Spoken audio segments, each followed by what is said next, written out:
गावाकडील सकाळ आणि गावाकडील दिवस हे काही वेगळेच होते. त्यातले काही आठवणी काही आपल्या संपत नाहीत आणि गावाकडच्या सुट्ट्या तर भुरकन उडून जातात, कशा संपतात ते काही कळत नाही. हे सर्वांचं जे शहरात राहतात त्यांची हेच हाल असतं. आणि आमच्या गावाकडे खूप सारे फुलं भेटतात एकदम इझिली आणि कोणी काही म्हणत नाही.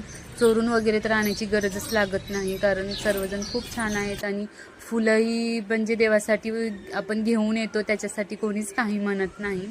पण इकडं आम्हाला देवाला फुलं वाहण्यापेक्षा माझ्या मुलाला असं छान फ्लावर पॉट बनवायचा होता. आणि हा फ्लावर पॉट किती दिवस झालं याच्याकडे कुणाचं लक्षही नव्हतं, पण तो शोधून काढला आणि त्याच्यामध्ये असं छान फुलं सजवायची होते त्याला.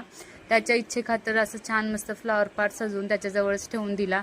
इकडे देवासाठी उरले होते 4-5 फुलं, ते आणून छान फुलं वाहिलं आणि जितके फुलं होते तितक्यातच देवांची पूजा केली.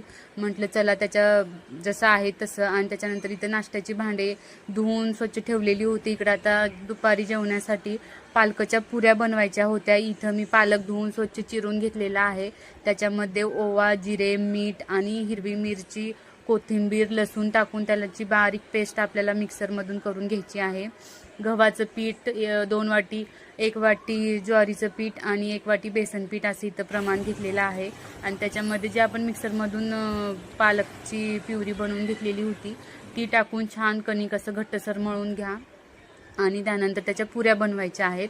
पुऱ्या बनवलं, छान बटाट्याची रस्सा भाजी बनवली, पण ते काही शूट करणं झालं नाही, कारण उद्या गावाकडे शहराकडे यायचं त्याच्यासाठी गडबड होती. आणि त्यानंतर याचा बड्डेही अगोदरच सेलिब्रेट करायचा होता. याचा लॉंग व्हिडिओ मी अपलोड केलेला आहे, तर ते जाऊन नक्की पहा.